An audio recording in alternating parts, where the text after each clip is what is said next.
അങ്ങനെ പഴനി റെയിൽവേ സ്റ്റേഷനിൽ നിന്നും പെരും മഴയുടെ അകമ്പടിയോടെ കുതിരക്കുളമ്പടികൾ പതിഞ്ഞ വഴിയിലൂടെ ഞങ്ങൾ ദണ്ഡപാണി നിലയം ലക്ഷ്യമാക്കി നടക്കുകയാണ്.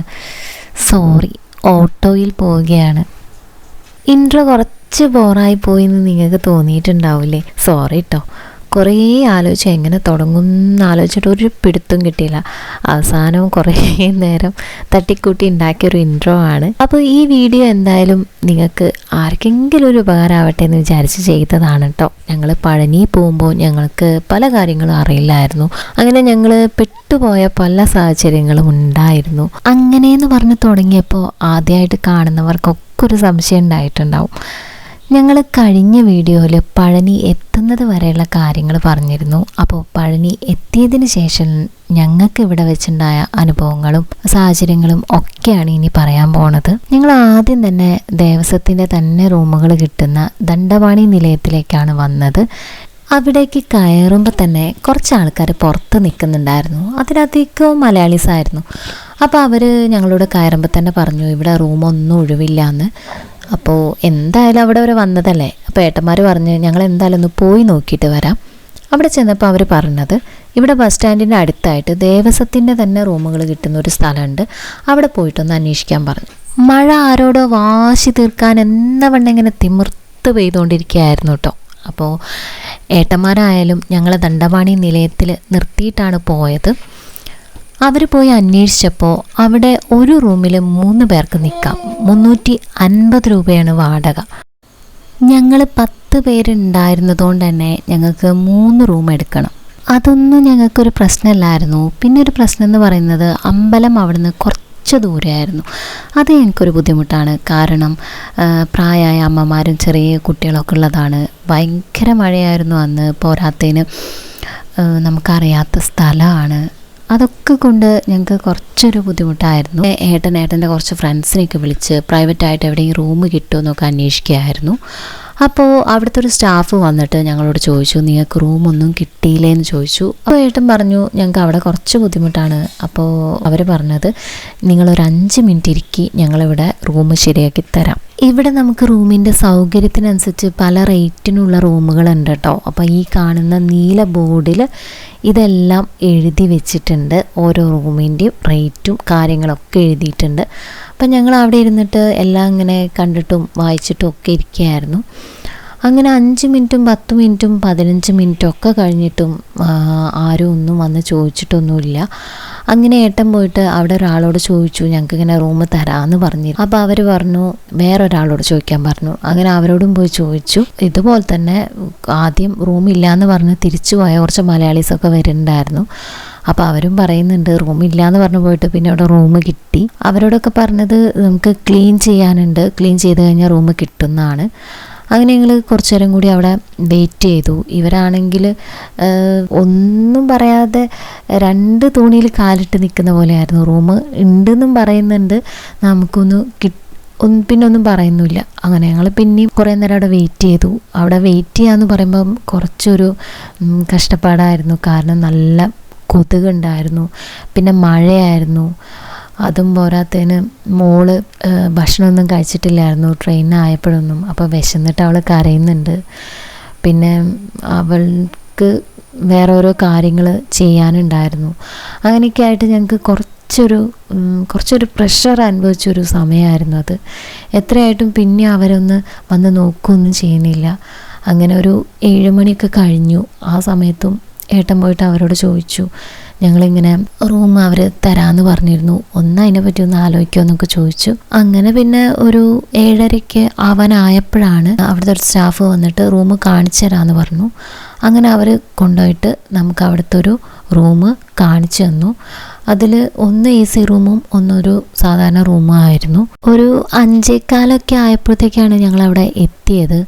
അതുമുതൽ നമുക്കൊരു 7:30 വരെ വെയിറ്റ് ചെയ്തിട്ടാണ് ഈ ഒരു കീ കയ്യിൽ കിട്ടിയത്. ഞങ്ങൾ 10 10 പേരുള്ളത് കൊണ്ട് തന്നെ 2 റൂം എടുക്കണം.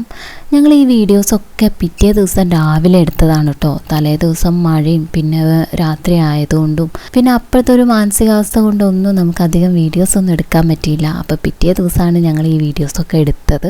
അവർ നമുക്ക് ആദ്യം തന്നെ റൂം കാണിച്ചു തരും. നമുക്ക് ഇഷ്ടപ്പെട്ടിട്ടുണ്ടെങ്കിൽ റൂം എടുക്കാന്നുള്ള രീതിയിൽ റൂമൊക്കെ ആദ്യം കാണിച്ചു തരും. ഈ റൂം കണ്ടപ്പോൾ തന്നെ ഞങ്ങൾക്ക് കുറച്ചൊരു മെയിൻ്റനൻസ് വേണ്ട റൂമാണ് തോന്നി. ഇവിടെ ചാർജ് 400 രൂപയായിരുന്നു. അപ്പോൾ ഇവിടെ പിന്നെ ഒരു കാര്യം എന്ന് വെച്ചാൽ ബാത്റൂമിന് നമുക്ക് ഡോറ് കുറ്റിയിടാൻ പറ്റില്ല, അത് കയറിട്ട് കെട്ടണം. പിന്നെ ഒരു രാത്രിക്ക് വേണ്ടിയിട്ടല്ലേ, അപ്പോൾ നമ്മൾ അതൊക്കെ ഇങ്ങനെ വലിയ കാര്യമൊന്നും ആക്കിയിട്ടില്ല. പിന്നെ നമുക്ക് എന്ത് കാര്യം ഉണ്ടെങ്കിലും ഇവരോട് അങ്ങനെയാണെന്ന് നമുക്ക് പറയാനും പറ്റില്ല. കാരണം റൂം ഇല്ല എന്ന് പറഞ്ഞിട്ട് കിട്ടിയൊരു റൂമല്ലേ, അപ്പോൾ അത് നമുക്ക് കാണിച്ചു തരാമെന്നുള്ളൂ. അതിന് ഇതെന്താ ഡോറിന് കുറ്റിയിടാൻ പറ്റൂല എന്നൊന്നും നമുക്ക് ചോദിക്കാൻ പറ്റില്ല. അപ്പോൾ ഏട്ടന്മാരാണ് ഈ റൂം എടുത്തത്. ഞങ്ങളെപ്പോലെ തന്നെ വേറെ ആൾക്കാരുണ്ടായിരുന്നു കേട്ടോ. അവിടെ മഴയൊക്കെ കൊണ്ട് വന്നിട്ട് ശരിക്കും പറഞ്ഞാൽ സങ്കടം തോന്നി. പ്രായമുള്ള ആൾക്കാരും ഒക്കെ ചെറിയ കുട്ടീനെയൊക്കെ എടുത്ത് വന്നിട്ട് അവർ പറയും റൂമില്ല എന്നാണ്, ബസ് സ്റ്റാൻഡിൻ്റെ അവിടെ പോയി നോക്കാനാണ് അവരവിടെ നിന്ന് പറയുക. അങ്ങനെ മഴയും കൊണ്ട് പോണത് കാണുമ്പോൾ വല്ലാത്തൊരു സങ്കടം തോന്നും. പിന്നെ കുറച്ച് കഴിയുമ്പം റൂം തരാമെന്ന് പറയും. ഇവർ ഇങ്ങനെ നമുക്ക് റൂം കിട്ടുന്നത് കൊണ്ട് തന്നെ പലതും നമുക്ക് അഡ്ജസ്റ്റ് ചെയ്യേണ്ടി വരും. ഇവരോട് തിരിച്ചൊന്നും പറയാൻ പറ്റാത്തൊരു രീതിയായിട്ട് മാറും. എന്തിനു വേണ്ടിയിട്ടാണ് ഇങ്ങനെ ചെയ്യുന്നതെന്ന് ശരിക്കും പറഞ്ഞാൽ എത്രയായിട്ടും മനസ്സിലായിട്ടില്ല. സത്യം പറഞ്ഞാൽ ഞങ്ങൾ കുറേ വീഡിയോസ് കണ്ടിട്ടാണ് ദണ്ഡപാണി നിലയത്തിനെ കുറിച്ച് അറിയുന്നത്. അപ്പോൾ ഞങ്ങൾ പഴനിയിൽ വരുമ്പം ഇവിടെ തന്നെ താമസിക്കണമെന്ന് തീരുമാനിക്കാൻ കാരണം ഇത് ദേവസ്വത്തിൻ്റെ തന്നെയാണെന്ന് പറയുമ്പോൾ നമുക്കൊരു സേഫ്റ്റി ഫീൽ ചെയ്യുള്ളൂ. പിന്നെ ഇവിടെ റെൻ്റ് കുറവാണ്, അമ്പലത്തിൻ്റെ അടുത്ത് തന്നെ ആയതുകൊണ്ട് തന്നെ നമുക്ക് പോകാനൊക്കെ സുഖമാണ്. പക്ഷെ ഞങ്ങൾക്ക് ഇവിടെ വെച്ചുണ്ടായ അനുഭവങ്ങൾ ഞങ്ങൾ ഇതുവരെ എവിടെയും ഉണ്ടാവാത്ത തരത്തിലുള്ള അനുഭവങ്ങളായിരുന്നു. ഇതെല്ലാവർക്കും ഇങ്ങനെ ആവുന്നൊന്നും പറയുന്നില്ല കേട്ടോ. ഞങ്ങൾ അവിടെ ചെന്നപ്പോൾ ഞങ്ങൾക്കുണ്ടായൊരു അനുഭവം ഞങ്ങൾ ഷെയർ ചെയ്തതാണ്. ഞങ്ങൾക്ക് തന്ന 2ാമത്തെ റൂം ഒരു AC റൂമായിരുന്നു. AC ഒന്നും വർക്കിംഗ് അല്ല കേട്ടോ. ഇവിടെ നോർമൽ റൂമിന് 400 രൂപയാണ് ചാർജ്. അവർ 750 രൂപ വാങ്ങിച്ചിട്ട് നമ്മൾ റൂം വെക്കേറ്റ് ചെയ്യുമ്പോൾ ബാക്കി ക്യാഷ് തിരിച്ചു തരും. ഞങ്ങൾക്ക് 2 റൂമിനും കൂടെ 1550 രൂപയാണ് ആയത്. ഇത് അത്യാവശ്യം നല്ല റൂമായിരുന്നു കേട്ടോ. ബാത്റൂമും ടോയ്ലറ്റൊക്കെ സെപ്പറേറ്റ് ആയിട്ടുണ്ടായിരുന്നു. പിന്നെ ഇവിടെ ഒരു കുഞ്ഞു ഡ്രസ്സിങ് ടേബിളും അതേപോലെ തന്നെ ഒരു വാഷ് ബേസും ഒക്കെ ഉണ്ടായിരുന്നു. പിന്നെ ഇപ്പുറത്തായിട്ടൊരു അലമാരയും ഒക്കെ ആയിട്ട് നല്ലൊരു റൂമായിരുന്നു. ഞങ്ങൾ റൂമിലെത്തി ഒന്ന് ഫ്രഷ് ആയപ്പോഴേക്കും 8 മണി കഴിഞ്ഞു. പിന്നെ മോക്കൊക്കെ ഭക്ഷണം കൊടുത്ത് മോൾ ഉറങ്ങിപ്പോയി. അങ്ങനെ ഞങ്ങളുടെ പ്ലാനുകളൊക്കെ ഞങ്ങളുടെ കൺമുന്നിൽ വെച്ച് തന്നെ തകർന്നടിയുന്നത് കണ്ടൊരു നിമിഷമായിരുന്നു. പിറ്റേ ദിവസം രാവിലെ 9 മണിക്ക് നേരിട്ടുള്ള ട്രെയിനിൽ പോകാനായിരുന്നു വിചാരിച്ചത്. പക്ഷേ അതൊന്നും നടക്കൂല. അപ്പോൾ ഞങ്ങൾ പിറ്റേ ദിവസം 6 മണിക്കുള്ള അമൃത എക്സ്പ്രസ്സിന്, വൈകുന്നേരം 6 മണിക്കുള്ള അമൃത എക്സ്പ്രസ്സിന് തിരിച്ചു പോകാമെന്ന് വിചാരിച്ചു. ഇവിടെ 9:30 വരെ മുട്ടയടിക്കും. പക്ഷേ നമുക്ക് മോളെ മൂടും ഒന്നും റെഡി ആവാത്തതുകൊണ്ട് ഞങ്ങൾ അധികം സ്ട്രെയിൻ ചെയ്യേണ്ടെന്ന് വിചാരിച്ചു. ഒരു 9:30 കഴിഞ്ഞപ്പോൾ ഞങ്ങളൊന്ന് പുറത്തേക്ക് ഇറങ്ങി. നിറയെ വർണ്ണങ്ങളാൽ അണിഞ്ഞൊരുങ്ങി നിൽക്കുന്ന പഴനിമലയുടെ താഴെയുള്ള രാത്രി കാഴ്ചകൾ ഒരു രക്ഷയില്ലായിരുന്നു കേട്ടോ. അത് നമ്മുടെ കണ്ണിനും മനസ്സിനൊക്കെ ഒരു സന്തോഷം തരുന്നതായിരുന്നു. ഇത് ഒറിജിനലാന്ന് വിചാരിച്ച് വന്നതായിരുന്നു. അടുത്തേക്ക് വന്നപ്പോഴാണ് പ്ലാസ്റ്റിക്കാന്ന് മനസ്സിലായത്. ഞങ്ങളുടെ ഒരു അനുഭവം വെച്ച് പറയാണ്, നിങ്ങൾ ഇവിടേക്ക് വരുമ്പോൾ മാക്സിമം വില പേശി തന്നെ സാധനങ്ങൾ വാങ്ങിക്കണം. കാരണം ഞങ്ങൾ ഇവിടുന്ന് 30 രൂപയ്ക്ക് ഒരു ക്ലിപ്പ് വാങ്ങിച്ചിരുന്നു. അതേ സാധനം തന്നെ വേറൊരാളടുത്ത് 20 രൂപയ്ക്കുണ്ട്. അതേപോലെ തന്നെ അമ്മ ഇവിടുന്ന് ഒരു സഞ്ചി വാങ്ങിച്ചിരുന്നു. അതിന് 50 രൂപയായിരുന്നു. സെയിം സാധനം ചേച്ചി 30 രൂപയ്ക്ക് വാങ്ങിച്ചു. വില കുറച്ച് കൂട്ടിയിട്ടാണ് അവർ പറയുന്നതെന്ന് തോന്നുന്നു. കാരണം ഞങ്ങൾ നാട്ടിൽ നിന്ന് 60 രൂപയ്ക്ക് വാങ്ങിച്ച അതേ ഫോണിന് ഇവിടെ 80 രൂപയായിരുന്നു. പിന്നെ ചേച്ചി 30 രൂപയ്ക്ക് 5 ക്ലിപ്പ് വാങ്ങിച്ചിരുന്നു. വീട്ടിലെത്തിയിട്ട് തുറന്നു നോക്കിയപ്പോഴാണ് എല്ലാം പൊട്ടിയെന്ന് മനസ്സിലായത്. നമുക്കൊന്നും ഉപയോഗിക്കാൻ പറ്റുന്നില്ലായിരുന്നു. അപ്പോൾ നമ്മൾ മാക്സിമം സാധനങ്ങളൊക്കെ നോക്കി വാങ്ങിക്കുക. തലേ ദിവസത്തെ മഴയുടെ ക്ഷീണമൊക്കെ കഴിഞ്ഞിട്ട് പ്രകൃതി പതുക്കെ ഉണരാൻ തുടങ്ങുമ്പോഴേക്കും ഞങ്ങൾ എണീറ്റു. ഇത് ദേവസ്വത്തിൻ്റെ തന്നെ മുട്ടയടിക്കുന്ന സ്ഥലമാണ് കേട്ടോ. ഇവിടെ പ്രത്യേക ചാർജൊന്നുമില്ല, ഫ്രീ ആയിട്ടാണ് അവർ ചെയ്യുന്നത്. നമുക്ക് അമ്പലത്തിലേക്ക് പോകുമ്പോൾ തന്നെ ഈ ഒരു ഭാഗം കാണാൻ പറ്റും. വലിയ ബോർഡായിട്ടൊരു നീല കളറിലൊക്കെ ബോർഡായിട്ട് വെച്ചിട്ടുണ്ട്. ഇത് ദണ്ഡപാണി നിലയത്തിൻ്റെ എന്ന് വെച്ചാൽ ഞങ്ങൾ താമസിക്കുന്ന റൂമിൻ്റെ അടുത്ത് തന്നെയാണ് കേട്ടോ ഉള്ളത്. ഇവിടെ നമ്മൾ കയറി വരുമ്പോൾ തന്നെ ഇങ്ങനെ ഒരു കൗണ്ടർ കാണാൻ പറ്റും. മുട്ടയടിക്കുന്നതിന് മുമ്പായിട്ട് ഇവിടുന്ന് ഫോട്ടോ എടുക്കും. അപ്പോൾ ഏട്ടനും മോളുമാണ് മുട്ടയടിക്കുന്നത്. അപ്പോൾ അവരുടെ ഫോട്ടോ ഒക്കെ ഇവിടുന്ന് എടുത്തു. പിന്നെ നമുക്ക് ഇവിടുന്ന് 2 ബ്ലേഡും കൂടെ തരും. അപ്പോൾ അത് കൊണ്ടിട്ട് മുട്ടയടിക്കാൻ പോവാണ്. ആദ്യം മോളെയാണ് മുട്ടയടിക്കുന്നത്. മോള് കരയോ എന്നൊക്കെ ഒരു പേടി ഉണ്ടായിരുന്നു. പക്ഷേ അവൾ ചെയ്തത് അറിഞ്ഞിട്ട് പോലും ഇല്ലാന്ന് തോന്നുന്നു. ചെയ്യുന്ന ചേട്ടനായാലും നല്ല കെയർ ചെയ്തിട്ടാണ് ചെയ്യുന്നത്. അതുകൊണ്ട് തന്നെ വലിയ പ്രശ്നങ്ങളൊന്നും ഉണ്ടായില്ല. അവിടെ പ്രത്യേകിച്ച് ചാർജൊന്നും വേണ്ടാന്ന് പറഞ്ഞല്ലോ. അപ്പോൾ ഞങ്ങൾ മോളെ മുട്ടയടിച്ച ഒരു സന്തോഷത്തിനായിട്ട് ചേട്ടനൊരു 100 രൂപ ദക്ഷിണയായിട്ട് കൊടുത്തിരുന്നു. ഞങ്ങൾ കൊടുത്ത കാര്യം പറയല്ല കേട്ടോ, ഞങ്ങൾക്ക് അവിടെ ഉണ്ടായൊരു അനുഭവം പറയാണ്. ഞങ്ങൾ ചേട്ടന് ക്യാഷ് കൊടുത്തപ്പോൾ ചേട്ടനത് വാങ്ങാൻ കൂട്ടാക്കിയില്ല. ആ ചേട്ടൻ പറഞ്ഞത് 100 രൂപ ഞങ്ങളുടെ ദക്ഷിണയാണ്, പിന്നെ സന്തോഷത്തിന് കൂടുതലായിട്ട് എന്തെങ്കിലും തരണമെന്ന് പറഞ്ഞു. അങ്ങനെ ഞങ്ങൾ കൂടുതൽ ക്യാഷ് കൊടുത്തതിന് ശേഷം മാത്രമാണ് ചേട്ടനത് വാങ്ങാൻ കൂട്ടാക്കിയത്. അപ്പം നമ്മൾ ഇങ്ങോട്ടേക്ക് വരികയാണെങ്കിൽ ഇവിടെ നമുക്ക് പ്രത്യേകിച്ച് ചാർജുകളൊന്നും മുട്ടയടിക്കുന്നതിന് ഇല്ലെങ്കിലും ദക്ഷിണയായിട്ട് നമ്മൾ ഇത്ര എമൗണ്ട് കയ്യിൽ എന്തായാലും കരുതണം. അങ്ങനെ ജാനിക്കുട്ടിയുടെ മുട്ടയടിക്കലൊക്കെ കഴിഞ്ഞിട്ട് ആൾ എന്തോ ഒരു അന്തം വിട്ട് നിൽക്കുന്നുണ്ട് കേട്ടോ. അവിടെ ഒരാൾക്ക് ഒരാളെ മുട്ടയടിക്കുള്ളൂ എന്ന് പറഞ്ഞു. അപ്പോൾ അതുകൊണ്ട് തന്നെ മോളെ മുട്ടയടിച്ച ആളല്ല ഏട്ടനെ മുട്ടയടിച്ചത്. അപ്പോൾ അതിന് വേണ്ടിയിട്ട് ഞങ്ങൾ വേറൊരാളടുത്തേക്കാണ് പോയത്. ഏട്ടൻ മുട്ടയടിക്കുമ്പോൾ ഞാനാണ് വീഡിയോ എടുത്തത്. കുറച്ചൊക്കെ വീഡിയോ എടുത്തു, എനിക്ക് മുഴുവൻ എടുക്കാൻ പറ്റിയില്ല. അവരവിടുന്ന് പറയുന്നുണ്ട് അമ്മ വീഡിയോ എടുക്കല്ലേ എന്ന്. അപ്പോൾ തൊട്ടടുത്തുള്ള ആൾക്കാരൊക്കെ വീഡിയോ എടുക്കണ കണ്ടു. എന്നാലും പറഞ്ഞ സ്ഥിതിക്ക് നമ്മളത് എടുക്കാൻ പാടില്ലല്ലോ. അപ്പോൾ അതുകൊണ്ട് പിന്നെ ഞാൻ കൂടുതലായിട്ട് അത് കഴിഞ്ഞിട്ടുള്ള വീഡിയോ ഒന്നും എടുത്തിട്ടില്ല. അവിടെ എനിക്ക് പരിചയമില്ലാത്തൊരു വഴിപാടും കൂടി ഉണ്ടായിരുന്നു. മുടിയുടെ തുമ്പ് മുറിക്കുന്നൊരു കാര്യം കൂടി ഉണ്ടായിരുന്നു. അപ്പോൾ അതിനെക്കുറിച്ചിട്ട് ഞാനിതുവരെ കേട്ടിട്ടില്ല. അവിടെ ചെന്നപ്പോഴാണ് അറിയുന്നത്. അവരെ ഞങ്ങളോട് ചോദിച്ചു മുടിയുടെ തുമ്പ് മുറിക്കണമെന്ന് ചോദിച്ചു. അപ്പോൾ ഞങ്ങൾ പറഞ്ഞു മുറിക്കാമെന്ന് പറഞ്ഞു. ഞങ്ങളെന്ന് പറഞ്ഞാൽ ഞാനും ചേച്ചിമാരും. അങ്ങനെ ഞങ്ങൾ 3 ആളും മുടിയുടെ തുമ്പൊക്കെ മുറിച്ചിട്ട് അത് നമ്മൾ 3 പ്രാവശ്യം ഉഴിയണം. ഉഴിഞ്ഞിട്ട് അവിടെ ഒരു ഭണ്ഡാരമുണ്ട്, ആ ഭണ്ഡാരത്തിൽ കൊണ്ടുപോയിട്ട് ഇടുക. മുട്ടയടിക്കലൊക്കെ കഴിഞ്ഞ് ഞങ്ങൾ ഇറങ്ങുമ്പോൾ തന്നെ അവിടുന്ന് ഞങ്ങളോട് പറഞ്ഞിരുന്നു ഓപ്പോസിറ്റായിട്ട് ഒരു ചന്ദനം തേക്കുന്ന സ്ഥലമുണ്ട്, അവിടെ നിന്ന് ചന്ദനം തേക്കാൻ പറഞ്ഞിരുന്നു. ഞങ്ങൾ വരുന്ന സമയത്ത് തന്നെ ഞങ്ങളെ കൂടെ തന്നെ ഒരാളുണ്ടായിരുന്നു. അവരായിരുന്നു ഞങ്ങൾക്ക് ഇങ്ങനെ ഓരോ കാര്യങ്ങളായിട്ട് കാണിച്ചു തന്നിരുന്നത്. അപ്പോൾ അവർ ഞങ്ങളെ വിളിച്ചു കൊണ്ടുപോയിട്ട് അവിടെ വെച്ചിട്ട് ഒരു ചേച്ചി ചന്ദനം തേച്ച് തന്നതിന് ശേഷം ഞങ്ങൾക്ക് കൊണ്ടുപോയിട്ട് കുറേ സാധനങ്ങൾ ഇങ്ങനെ എടുത്തു. ചന്ദനത്തിരി, എന്താ പറയുക, മാല, അങ്ങനെയുള്ള കുറേ സാധനങ്ങൾ അവരിങ്ങനെ പാത്രത്തിലേക്ക് എടുത്തു തന്നു. അപ്പം ഞങ്ങൾക്കായാലും ഇതിനെപ്പറ്റി അറിയില്ല, ഇങ്ങനെ ഒരു സംഭവം ഉണ്ട് എന്നാണ് ഞങ്ങൾ വിചാരിച്ചത്. അങ്ങനെ അവരതൊക്കെ എടുത്തിട്ട് പിന്നെ സഞ്ചിയിലാക്കി ഒരു കുടത്തിൽ പാലും ഒക്കെ ആക്കിയിട്ട് തന്നിട്ട് ഞങ്ങളോട് പറഞ്ഞത് നിങ്ങൾ ഇത് അവർ മോളെ പേരും ഒക്കെ പറഞ്ഞിട്ടാണ് ഇങ്ങനെ ഓരോ സാധനങ്ങളൊക്കെ എടുത്ത് തന്നത്. അങ്ങനെ എല്ലാം കൂടെ ഒരു സഞ്ചിയിലാക്കിയിട്ട് അത് ഞങ്ങളെ കയ്യിൽ തന്നിട്ട് പറഞ്ഞു നിങ്ങളത് മേലെ പോയിട്ട് അമ്പലത്തിലെത്തിയിട്ട് അവിടെ നിന്ന് ഇത് ചെയ്യാൻ പറഞ്ഞു. എന്നിട്ട് വലിയൊരു എമൗണ്ടും പറഞ്ഞു. ഞങ്ങൾ ആകെ ഷോക്കായിപ്പോയി. സത്യം പറഞ്ഞാൽ ഞങ്ങൾ കയ്യിലധികം ക്യാഷ് എടുത്തിട്ടില്ലായിരുന്നു. കാരണം അവിടെ ബാഗോ ഒക്കെ നമുക്ക് പുറത്ത് വെച്ച് പോകണ്ടേ. പിന്നെ ഗൂഗിൾ പേ ചെയ്യാനാണെങ്കിൽ ഫോണും മേലേക്ക് കൊണ്ടുപോകാൻ പറ്റാത്തതുകൊണ്ട് ഗൂഗിൾ പേയും പറ്റൂല. അപ്പം മേലെ എത്തിയിട്ട് ഇനി എന്തെങ്കിലും ക്യാഷിന് ആവശ്യം വരുമോ എന്നുള്ളൊരു ടെൻഷൻ ഉണ്ടായിരുന്നു. പിന്നെ എല്ലാവരും കൂടി ഉള്ളത് കൊണ്ട് ഞങ്ങൾ അങ്ങനെ അഡ്ജസ്റ്റ് ചെയ്ത് പോയി. പിന്നെ അവിടെ ഒരു ATM കൗണ്ടർ എവിടെയാണെന്ന് സത്യം പറഞ്ഞാൽ ഞങ്ങൾക്ക് ചോദിക്കാൻ പേടിയായിരുന്നു.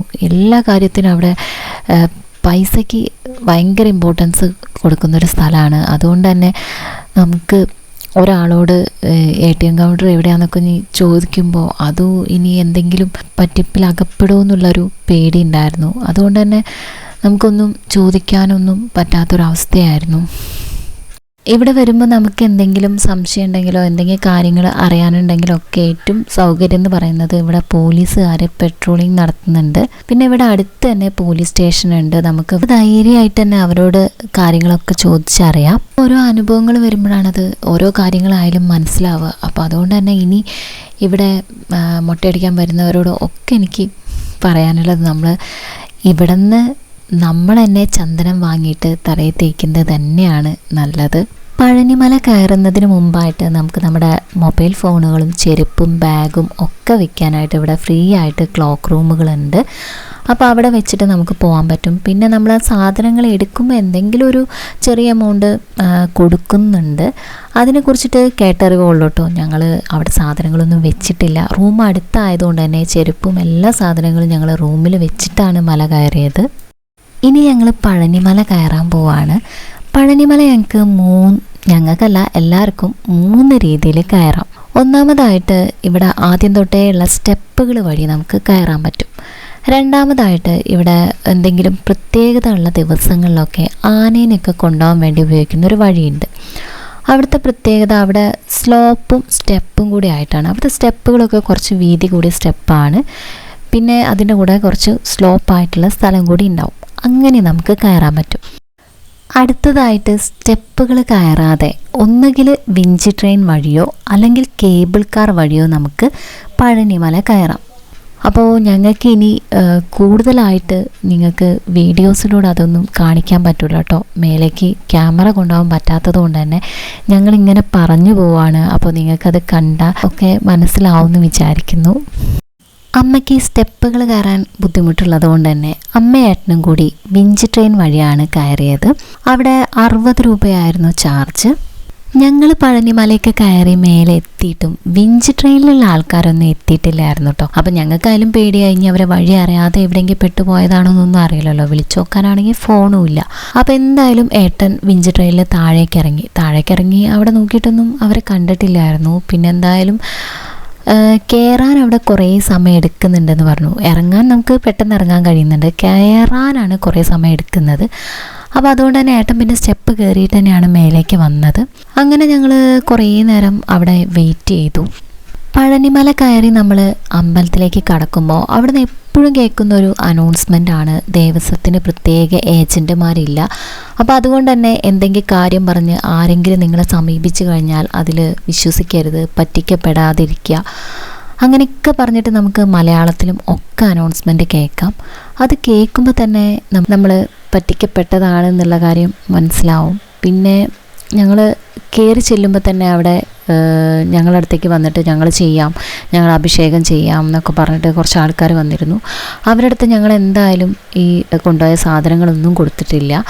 കാരണം ഏട്ടൻ്റെ ഫ്രണ്ടിന് അവിടെ മുമ്പുണ്ടായൊരു അനുഭവം പറഞ്ഞിരുന്നു. അവർ മേലേക്ക് കയറുമ്പോൾ കുറച്ച് ആൾക്കാർ വന്നിട്ട് ഇങ്ങനെ സാധനങ്ങൾ ചോദിച്ച് അവർ കൂടുതൽ ക്യാഷ് വാങ്ങുകയൊക്കെ ചെയ്തിരുന്നു. അപ്പോൾ ആ ഒരു ഇതുകൊണ്ട് തന്നെ ഞങ്ങൾ ഉള്ളിൽ കയറിയിട്ട് ചെയ്യാമെന്ന് പറഞ്ഞു.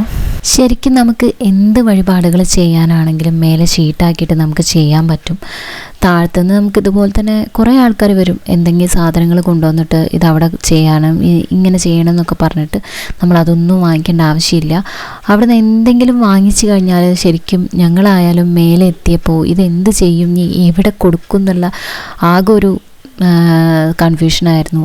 ഏകദേശം ഒരു 2 മണിക്കൂറൊക്കെ കഴിഞ്ഞപ്പോഴാണ് കേട്ടോ അമ്മയും ഏട്ടനും വന്നത്. ഏട്ടെന്ന് പറഞ്ഞാൽ എൻ്റെ ചേച്ചീൻ്റെ ഹസ്ബൻഡാണ്. അവർ വരുന്ന മുഖം കണ്ടപ്പോൾ തന്നെ നമുക്ക് അത്രയും നേരം നിന്നൊരു ചടപ്പോട് കൂടിയിട്ടാണ് ഇങ്ങോട്ട് കയറി വന്നത്. മല കയറുമ്പോഴാണ് വിഞ്ച് ട്രെയിനിൽ കൂടുതൽ സമയം നിൽക്കേണ്ടി വരുന്നത്. മല ഇറങ്ങുമ്പോൾ അത്ര സമയമൊന്നും നിൽക്കേണ്ടി വരുന്നില്ല കേട്ടോ. പക്ഷെ അമ്മയും ഏട്ടനൊക്കെ പറഞ്ഞത് ഞങ്ങളിനി ഇറങ്ങുമ്പോൾ അതിൽ ഇറങ്ങുന്നില്ല, സ്റ്റെപ്പ് ഇറങ്ങി തന്നെ പോകണം, കാരണം അത്രയും നിന്ന് മതിയായി, അതുകൊണ്ട് ഇനി ഞങ്ങൾ സ്റ്റെപ്പ് ഇറങ്ങിക്കോളാമെന്നാണ് പറഞ്ഞത്. അമ്പലത്തിൻ്റെ ഉള്ളിലേക്ക് നമുക്ക് 3 രീതിയിൽ കയറാം. അതിലൊന്ന് പൈസയൊന്നും വേണ്ടാത്തൊരു വരിയാണ്, പിന്നെ ഒന്ന് 10 രൂപയുടെ ഒരു വരിയുണ്ട്, പിന്നെ ഒന്ന് 100 രൂപയുടെ വരിയുണ്ട്. ഈ വരികൾ തമ്മിലുള്ള വ്യത്യാസം എന്താണെന്ന് എനിക്കറിയില്ല കേട്ടോ. അപ്പോൾ അതറിയുന്ന ആരെങ്കിലും ഉണ്ടെങ്കിലൊന്ന് കമൻറ്റ് ചെയ്യണേ. പിന്നെ ഒരു കാര്യം ഞങ്ങൾ കേട്ടത്, അവിടെ മുട്ടയടിക്കുന്നവർക്കൊരു പ്രത്യേക വരി ഉണ്ടെന്ന് കേട്ടിരുന്നു. അത് ഞങ്ങളവിടെ അന്വേഷിച്ചു. അവിടെ പ്രസാദത്തിൻ്റെ കൗണ്ടറിലും ഒക്കെ അന്വേഷിച്ചപ്പോൾ അങ്ങനെ ഒരു കാര്യം ഇവിടെ ഇല്ല എന്നാണ് പറഞ്ഞത്.